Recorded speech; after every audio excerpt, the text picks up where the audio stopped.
강의 다시 시작하겠습니다.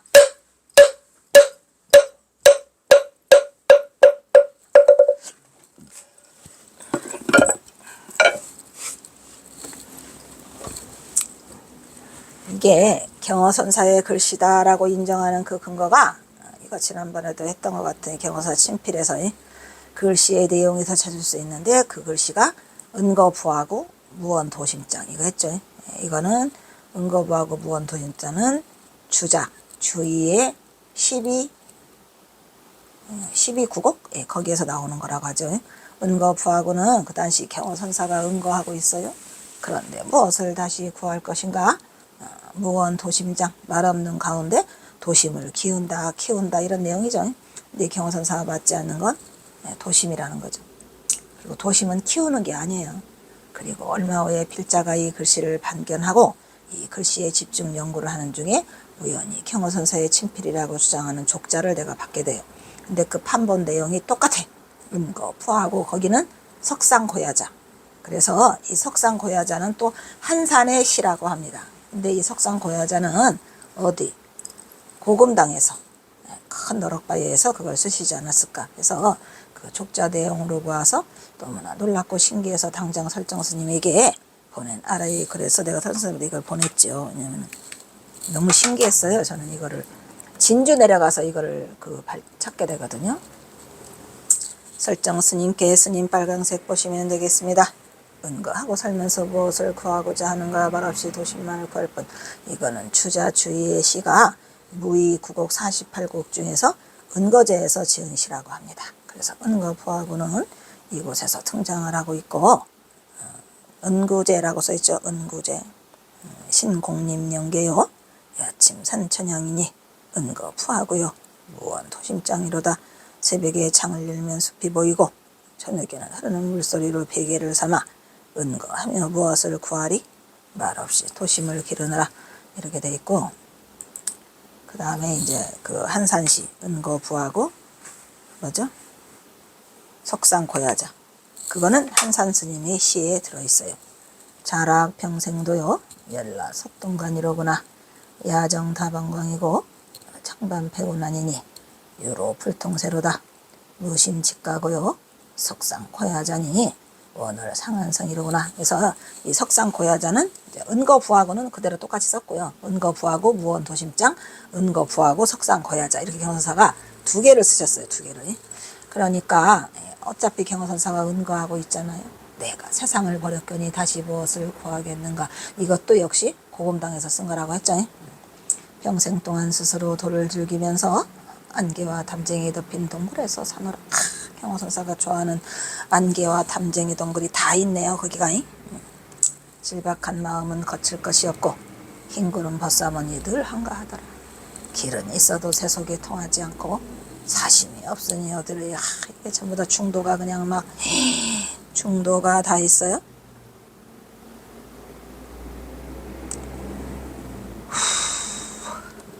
이 밤 홀로 바위에 앉아, 이게 석상고야자예요. 이 밤 홀로 바위에 홀라 앉아 있으니. 홀로 앉아 있었죠. 맨날 거기 고금당. 둥근 달은 한산 위에 떠올랐어라. 그래서 한산 스님이에요. 한산에서 거주해서 한산이고, 한산 습득이죠. 한산 습득.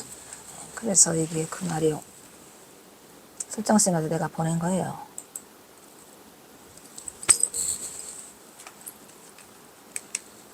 그래서 위에서 살펴본 판각은 은거부하고 무언도심장은 은거하고 살면서 무엇을 구하고자 하는가? 말없이 도심만을 구할 뿐이다. 주자주의에 주자가 무의구곡 40주 자간데 다 틀렸네.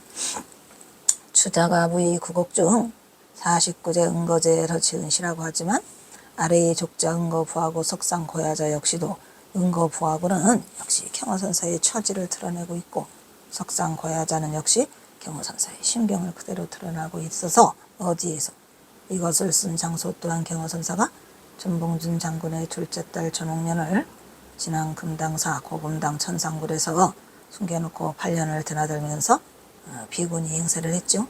비군이 행세를 하는데 규모거리 3년, 벙어리 3년 이렇게 버버리로 행동을 하게 했어요.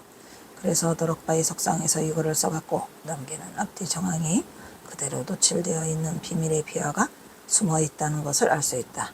그것을 뒷받침할 수 있는 근거로 뭐가 있어요? 시가 남아있어요. 석상 드럭바에는 지금도 고금당에 그대로 남아있고 이곳에서 경호선사가 남긴 선시만도 40여 수가 그대로 고금당에 가는 시가 남아있어요.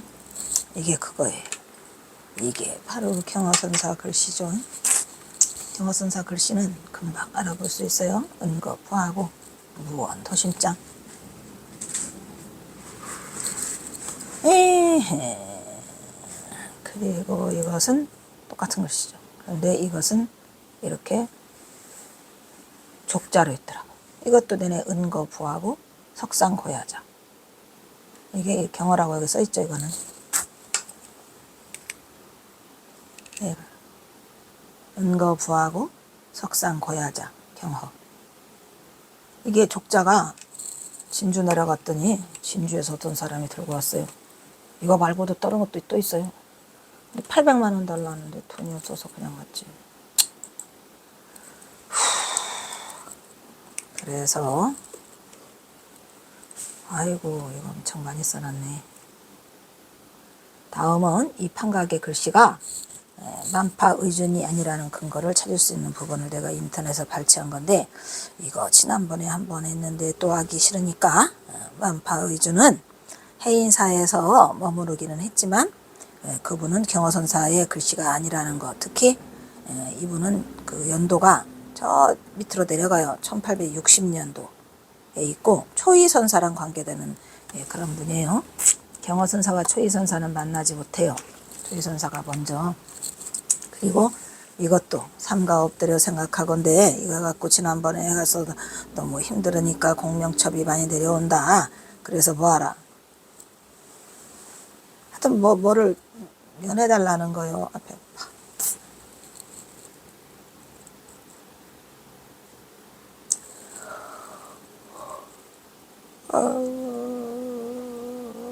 하여튼 뭘 좀 세금을 좀 면해달라는 내용을 썼다. 그런데 이게 힘들어. 아, 동백기름을 면해달라 그랬던가? 뭐야? 아, 동백기름. 그러니까 해인사에서 동백기름을 이렇게 내는데 좀 줄여주길 바라고 뭐 통촉해달라 이런 얘기고 이거 자세히 지난번에 어디서 했더라? 그 경어선사 친필에서 아마 했을 거예요. 그 앞에 또 친필했던 거를 가보면 이 내용이 나와요. 어찌됐건 이 만파의주는 경어선사 만파와 다르다는 거예요. 그렇게 하고 거기에 내용이 있고 이것이 그 원본이에요. 그 원본이고 그 다음에 이 편지는 대응상의 보수를 위해서 공명첩이 내려온 내용으로 보인다 이런 말이죠. 이게 만파의준이 그 대응사에서 살고 있었나 보다. 해인사가 아니고. 그래서 이 편지에 대응사 내용이 있어서 뭐더라. 옛날에는 왜 공명첩이 많이 내려왔잖아요. 공명첩. 동백기름 찌르다라는 얘기요. 힘들어다도 뭐돼. 따라서 대응사 사중에서는 진상할 양을 조정하기 위해서 노력을 했고 공납이다. 공납의 양을 줄여달라 그런 얘기고 그러면서 여기서 운곡이 나오는데 운곡이 초이선사와 관계되어 있고 또 운곡의 제자가 아마 그 만파의준이라는 것 같아요. 그래서 그거를 하는 내용이니까 필요하신 분은 잘 보시고 아이씨 또 이렇게 길어. 대응사에 머물렀던 사주가 운곡이단 말이에요. 초이가 기록해둔 답이 계안에 써있고 그의 본명은 운곡이 의준이구만. 그때도 이거 헷갈렸는데 또 그러네. 운곡이 의준이에요. 만파의준.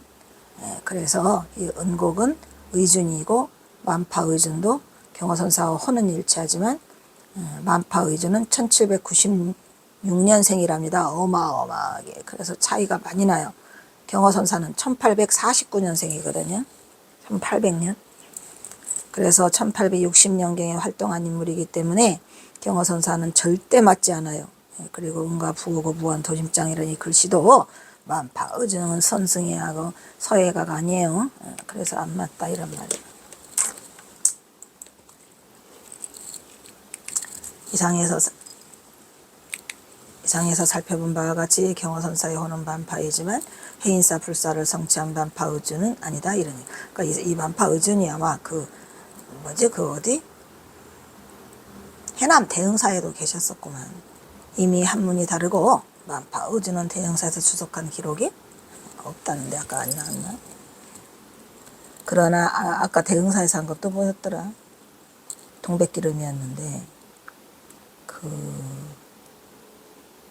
스승이 있나 초이선사가 어쨌든 대흥사에 추적한 기록이 전혀 없고 경어선사는 대흥사에 추적한 흔적이 부도가 대흥사의 81개 부도 중에 79번째에 자리하고 있다는 것을 해남 대흥사 종무소를 통해 확인하였고, 이처럼 경어선사가 해남 대흥사에 추적하였던 만파 경어임은 이 글씨는 분명 운곡의준도 아니고, 이거 헷갈리게 해놨네.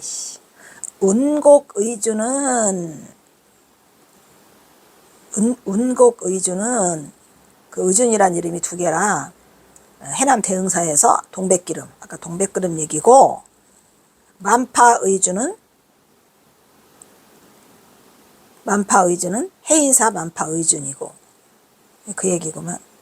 그러니까 의준이란 이름이 두 개 있고 운곡의준이 있고 만파의준이 있는데, 만파사문이라고 하니까 경어선사는 운곡의준은 대흥사 출신이고 만파의준은 만파라고 붙어있는 이 만파는 해인사 출신이라 이런 말이죠. 그러니까 의준은 의준인데 한문도 달라요. 그리고 연도수도 달라요. 절대 아니라고. 내가 이거를 국어 절절히 쓴 거는 어떤 자가 나한테 시비를 붙어왔어요. 이거를. 그래서 내가 그냥 확인 사살을 하느라고 그냥 아주 뿌리 종자부터 다 싹을 없애버리려고 내가 끝끝내 달라붙어서 이것도 또 몇 달 걸려서 다 조사한 거예요. 절대 아니라는 거를. 그러니까 시비 붙지 말라고요.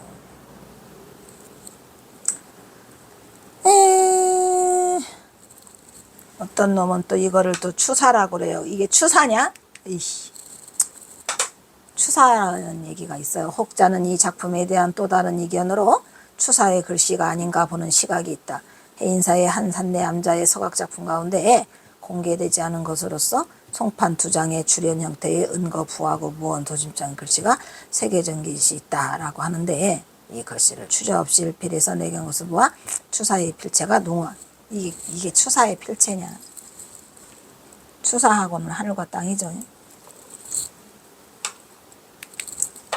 그러나 이것은 전혀 받지 않는 추측으로 이 작품의 둘째 판 좌측 하단에 전서로서 만파사문이라고 써 있어요.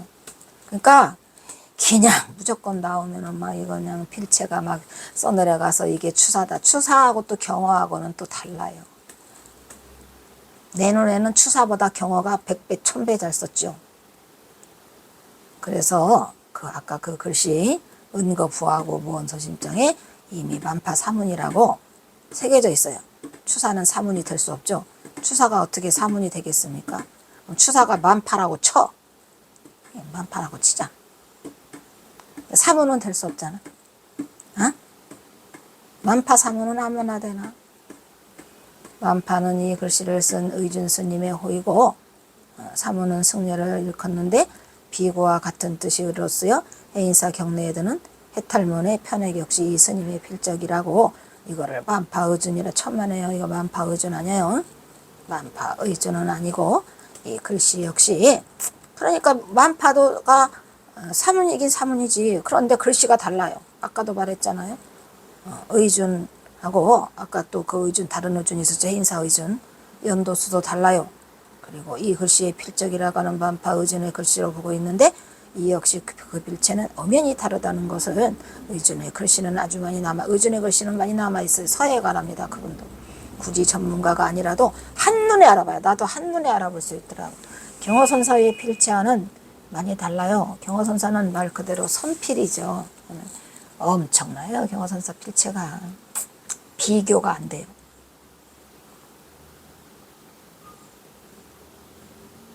내가 그냥 이런 거 하나 조사해서 이런 거 하나 씨알도 없이 뿌리 뽑느라고 인생을 다 보냈어요. 어이구 힘들어. 만파는 조선 후기에 해인사에 추석했던 스님인데 이 스님에는 1964년 해인사에서 간행한 해인사지라는 게 있어요. 거기에 이제 만파 의준이 나오더라고요. 근데 1960년경의 인물이고 글씨를 잘 썼고 추사가 스님의 글씨를 항상 칭찬했답니다. 그러니까 만파 의준을 칭찬했다는 이런 얘기죠. 아까는 또 추사 거라며. 하여튼 인간들은 변덕이 팥죽 끓듯하고 그래서 만파의 이 글씨는 무의자병이 쓴 거다. 그래서 은구제라고 하는데 이 내용을 언급하지 않더라도 선의 종지를 완벽하게 드러냈다고 볼 수 없는데 그것은 무언도심장이고 또 무언도심장이라고 하는 도는 깨달음의 경지로 길러내 아까 말했죠. 그리고 절대로 경허선사 의준 만파 의준 것이 아니란 말을 하고 있는 거고 해인사에는 경허스님의 부도가 있어요. 이렇게 경허당이라고 써있죠. 경허당. 또 이렇게 진짜 부도는 이렇게 써 있어요. 무지하게 이쁘죠. 81개 중에서 79번째. 이거는 해남 대흥사. 이거 글씨 있죠. 이거 이 경허당 부도예요. 또 이거 해남 대 이거 경허사가 쓴 게 절대 아니에요. 거기에는 멋지게 잘 써 보이는데 그거는 경허선사 글씨가 아니다 이런 얘기죠. 또한 일부의 시각은 만파의준의 영정과 그게 쓴 거죠. 해인사 홍제암 출연 아까 했죠. 은거부하고 무한도심장 했는데 만파의준의 영정과 글씨가 전시된 것은 추사가 스님의 글씨를 공경하여서 해인사에는 자신의 글씨를 남기지 않았기 때문이라고 한다는 의식. 이게 또 무슨 말이냐면요. 이 해인사 홍제암에 은거부하고 무언도심장이라는 그 만파의준의 글씨라고 쓰는 거 그건 경허스님 글씨인데 그거를 만파의준이라고 했다 이 말이야. 근데 사실은 만파의준은 해인사에는 절대로 글씨를 남기지 않았답니다. 왜냐면은 그 추사 김정일을 너무 공경했기 때문에 추사 글씨가 해인사에 있어서 해인사에는 자신의 글씨를 남기지 않았대요. 대단한 거죠 그것도. 예, 왜냐면은 스승의 글씨를 넘어서서 하고 싶지 않다 해가지고 해인사에는 이 만파의준의 글씨를 남기지 않았답니다. 근데 그 지금 홍제암에 있는 은거부하고 무언도심장을 만약에 만파의준이라고 하면 앞뒤가 안 맞는 말이죠. 이게 써 있어요 해인사지에. 그래서 이거는 앞뒤가 안 맞는 말이고 그리고 또 추사의 생년은 1786년생이고 그 사망연도는 1856년. 만파의준은 1896년생이고 사망연도는 추사보다 늦어요. 조금 늦죠. 그래서 활약했다는 것을 이 보안당의 편액이 1865년에 썼다는 건 앞뒤가 안 맞는다는 얘기죠. 왜냐면은 65년이면은 이게 뭐야. 만파의준이 사망연대는 60년경 활약했는데 65년에 썼다. 그거는 약간의 시차를 두고 있다는 것을 하고 있는데 죽기 전에 스승의 글씨가 해인사에 있어서 자기는 절대로 해인사에 안 남기겠다는데 이거를 왜 남겼겠느냐 이런 얘기죠. 이게 지금.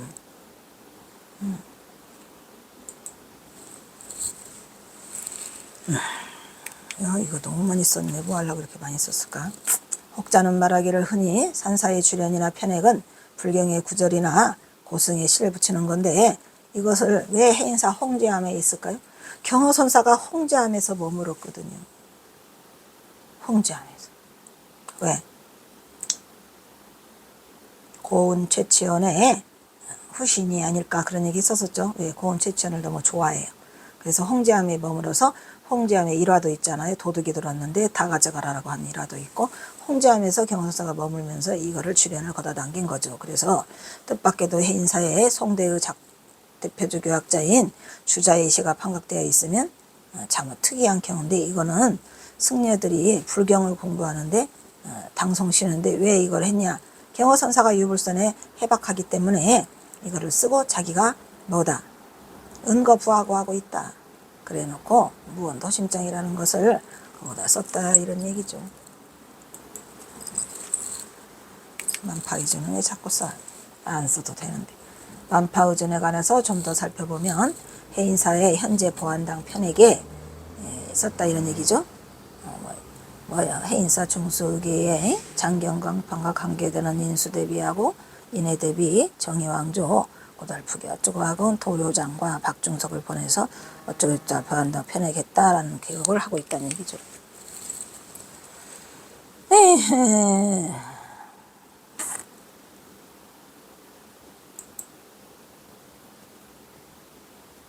아니야.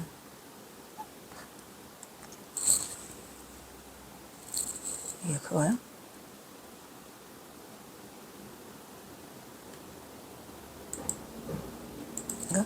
현재의 포안당 편액은 1865년 만파 의진의 글씨이며 스님의 또 다른 작품으로 해인사 해탈문 해동 원종 대가람 그거 아까 그거다.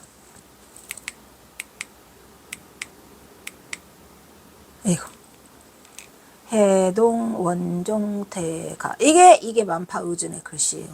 경호 스님은 이런 글씨를 쓴 적이 없어요. 경호 스님은 그 행서체로 딱 쓴 게 하나가 뭐 있다 그랬죠? 전주 정예사 신건기. 전주 정예사 신건기도 이런 필체는 아니에요. 그러니까 여기 딱 이게 써 있구만. 이게 지금 그거예요. 이게 딱 잡고 딱 걸렸네. 요게 지금 만파 의준의 글씨다 이런 말이에요. 그래서 딱 걸렸죠?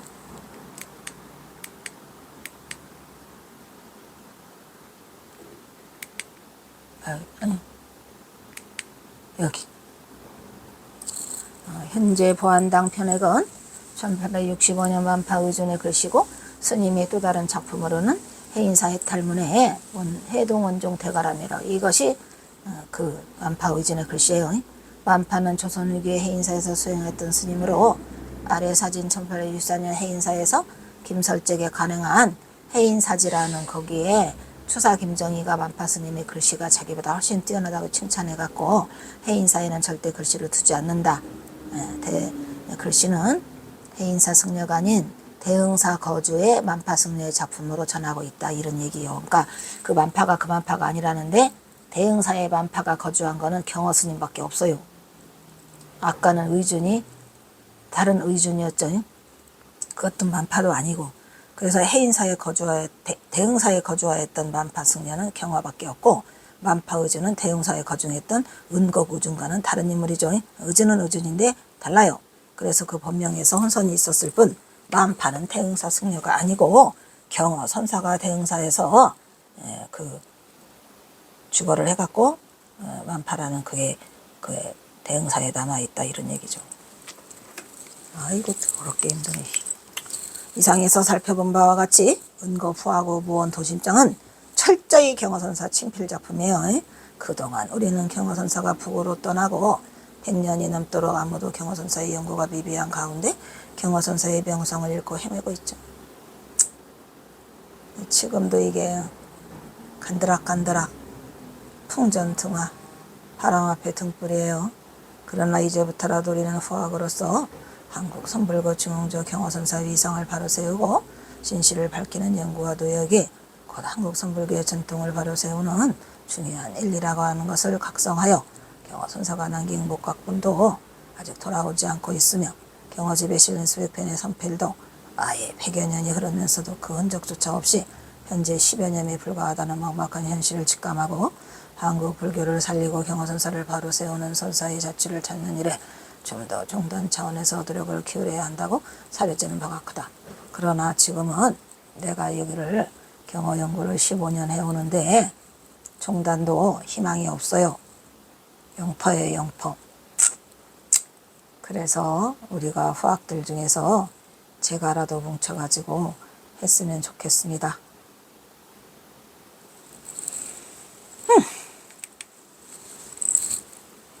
이게 아까 그거구나. 이거 제가 아까 얘기했던 그 신문에 광고는 거 일주일밖에 못 냈어요. 그것도 일주일. 그리고 아까 그것도 이거는 그거 해인사지라고 아까 했죠. 이 해인사지에 그 누가 만파 의준이가 있다고 써 있었죠. 그게 그 해인사지예요. 이게. 그리고 또 이제 하나 더 뭐 가야지요. 제 71화 이 정도의 몰매를 맞는 것만도 다행이지. 이걸 보면은 또 경허선사가 또 쌍매를 벌고 있어요. 또 쌍매를 벌고 있어.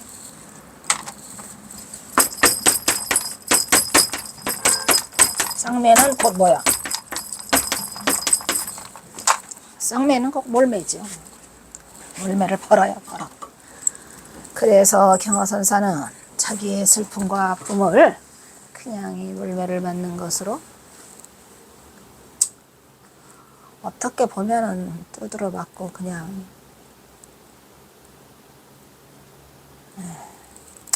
이해는 가죠. 어느 날 새벽길을 가던 경호는 어느 마을 아부 물가에서 물동이를 이고 이거는 김태읍이 쓴 거예요. 이고 가는 젊은 여자를 보자 그 여자의 얼굴을 잡고 열렬히 입맞춤을 퍼부었다. 여기는 다행히 또 만공이 없나?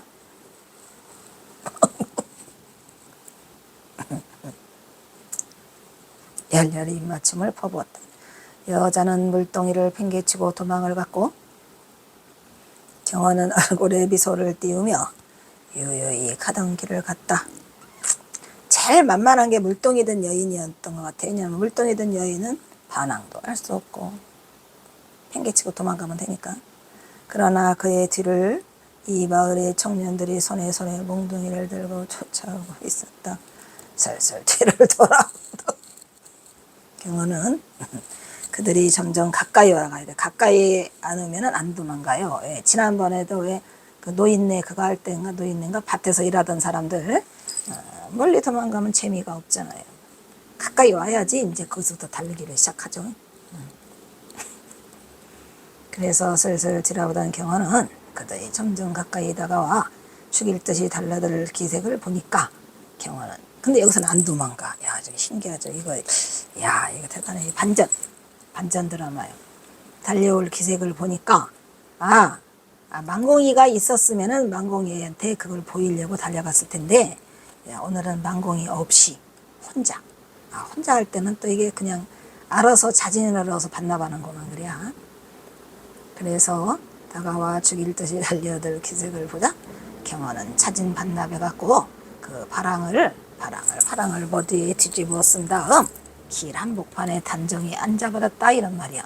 날 잡아 잡수죠. 이걸 보고 뭐라 그래? 날 잡아 잡수쇼. 이래 가지고 그냥 앉아버렸다고 합니다. 어떻게 됐을까? 죽었지 뭐. 이놈 죽일 놈도 죽었다 해서 돼지게 두드러 패는 거지. 그죠? 야이 죽놈아! 시집온 지 3일밖에 안 되는 새댁을 범하다니 이런 미친놈이 있나. 경호를 에워싼 그들은 몽둥이로 사정없이 울려지기 시작했다. 한참을 정신없이 때리다 개중에서 한 사람이 때리는 것을 중지시켰어요. 왜? 죽을까 봐. 순간 그들 사이에는 짧은 침묵과 두려움이 일기 시작했어요. 죽었을까 봐. 혹시 그 죽은 게 아닐까? 누군가의 입에서 흘러나온 한마디에 경호는 냅다 뒤집어 썼다.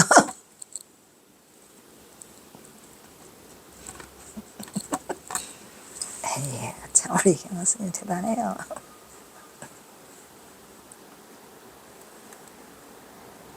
경호는 냅다 뒤집어 썼던 파랑을 베고 일어서면서 말했어요. 죽놈이 색시의 입을 맞추고 이 정도의 몰매를 맞는 것만도 다행이지 살았잖아 하면서 전연스럽게 가던 길을 갔다 이런 내용이에요. 나도 한번 해볼까? 나도 한번 해보고 싶네 이거. 어떻게 할까 이거. 아이고 웃겨라. 그렇구나. 대단해요. 나도 한번 해보고 싶네. 경호선사의 이러한 행동은 비단 어제 오늘의 일이 아니다. 이번에는 제자 방공도 대동하지 않았으니 제자를 가르쳐주기 위한 일체유심조 다리가 아프냐 그것도 아니고 진짜 이거는 매를 스스로 벌은 거죠. 일체유심조의 방편도 아니고 이거는 진짜로 스스로의 몰매를 자청해서 자진해서 뛰어든 상매요. 경호선사는 이미 자신이 작정한 각본대로 뻔한 내기를 하여 스스로 죽어먹을 구멍을 파고 거기서 살아나는 비도에 역경계를 순간순간 스스로에게 보여주고 있는 것이다. 이것은 깨달은 자의 안목에서 본다면 중도 불의의 경계를 넘나들며 자신의 경계를 보임으로써 또한 그것을 겪은 중생들에게는 한순간에 많은 가르침을 주는 대선지식의 대자대비로 일찍이 깨친 자가 아니면 감히 덤볼 수 없는 일하다 이런 얘기죠. 근데 여기에 좀 보태자면 뭐 뒤에 있나 모르겠지만 보태자면 이게 의도된 쌍매이긴 하지만 경화선사의 울분을 스스로가 이렇게 전봉준 장군으로 인해서 얻어진 슬픔을 스스로가 이렇게 승화시키고 있는지도 모르겠죠. 왜냐하면 우리는 몰랐으니까 어떻게 경화선사의 마음을 우리가 다 알겠습니까? 근데 아주 속상하죠. 누군들 매를 맞고 싶겠어요? 또 슬프고도 아름다운 이야기, 지난 시간도 제가 말했지만 이러한 행동들이 다 슬프고도 아름다운 이야기 같아요.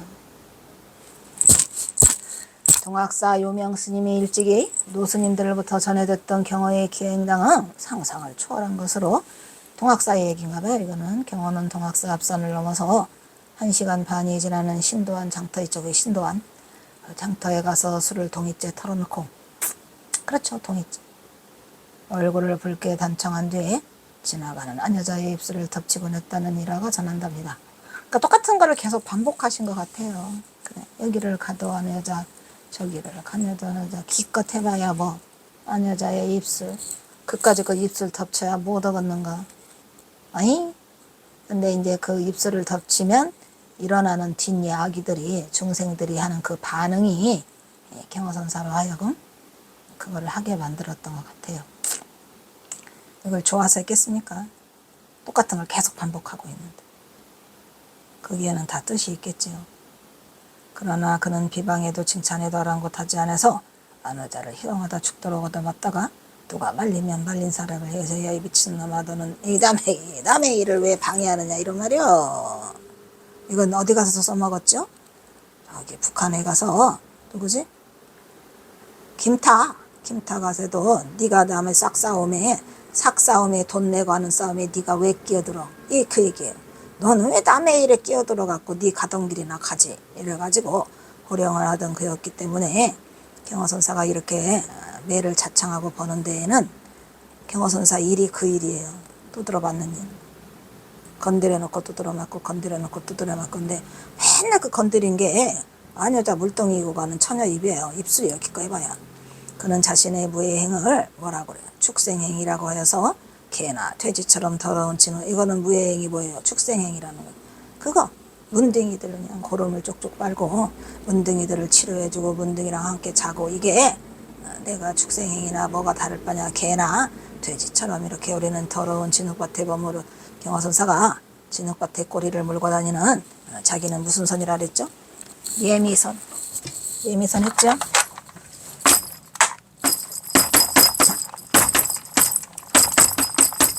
경화선은 예미선이다 이런 얘기예요. 예미선 꼬리를 진흙에 질질 끌고 다니는 예미선이다 이런 말이죠. 그래서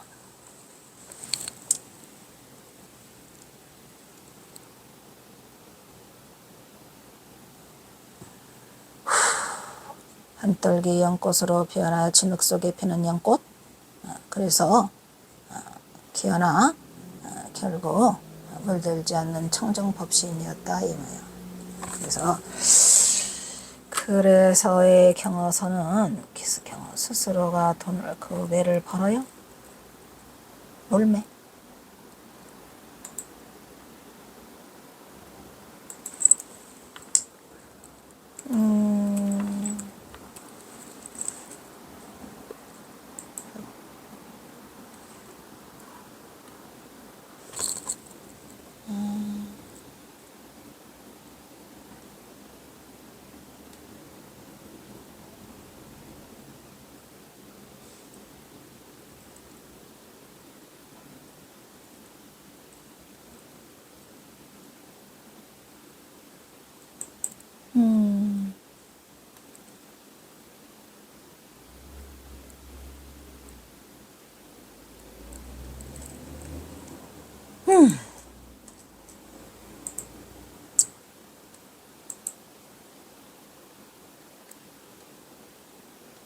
진흙 속에 피는 연꽃, 진흙 속에 피는 연꽃, 즉 진흙 속의 울음, 진흙 속의 울음이 경어선사인가요? 경어의 역행은 일부러 만들어서 역경계를 행하면서도 거기에 마음이 절대 끄달리거나, 근데 그냥 레파토리가 하나라 그냥 여러 개 했으면 좋을 뻔했는데, 레파토리가 맨날 하기야. 근데 뭐 제일 그때 당시로는 그 예의와 범절이 있었고, 경어선사가 가장 간단히 할 수 있었던 게 그냥 그 물동이 안악내, 그거 같아요. 그래서 그것만 하는 것 같아. 그래서 여러 가지가 레파토리가 있었으면 더 좋았을 텐데. 그래서 마음이 끄달리거나 흔들리지 않은 의도된 행동으로 깨달은 뒤에도 그처럼 자신을 철저히 검증하고 다녔어요.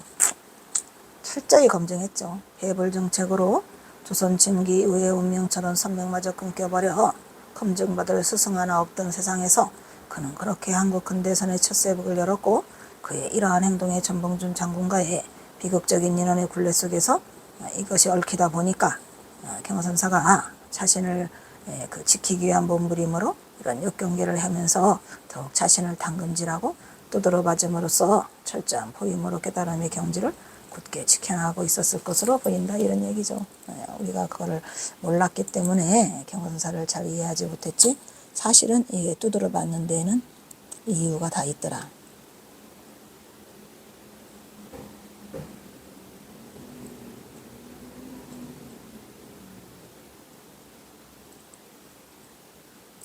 이거 하나 더 하고 그래. 전장사 임법당에 가면은 그 외벽에 벽화 중에 그 벽화가 있는데, 한 스님이 그 어린애들로부터 둘러싸여갖고 매를 돼지게 두드러 맞는 그런 그 그림이 있어요. 임법당에서 이렇게 꺾어지면 경어선사 원성문, 그 다음에 제자들 방, 그 다음에 공양간, 그 수월이 그 아궁이 떼서 방광한 그 공양간, 그 다음에 그 옆에 벽에 이 경어 몰매도가 그려져 있어요. 사진도 더 줬으면 좋을 뻔했는데 안 넣어줬을 거야. 없네. 다음에 기회가 있으면. 이것은 이른바 경어 몰매도라는 작품인데, 언젠가 경어선사께서 마정령 아시죠? 마정령, 마령면 마정령, 저기 어디 고금당에서 내려오면 삼거리가 있는데, 거기에서 그 마정령을 넘어가야 전주로 가는 길 딱 하나랍니다. 그게.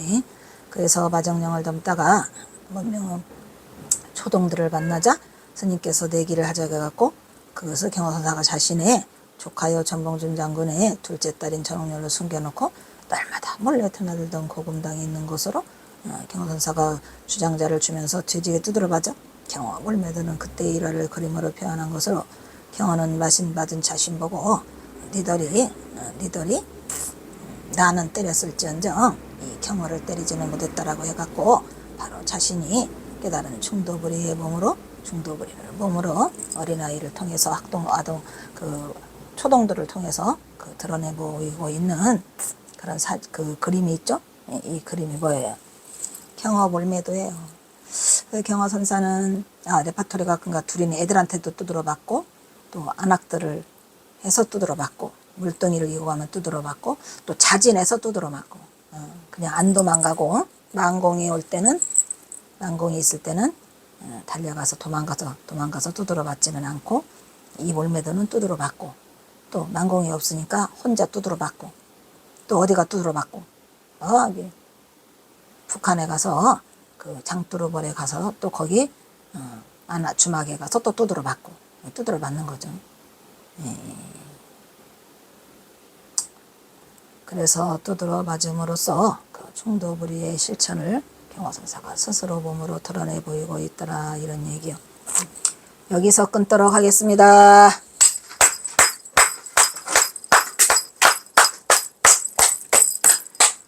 아이고 배고프다. 밥 먹고 와서 하자.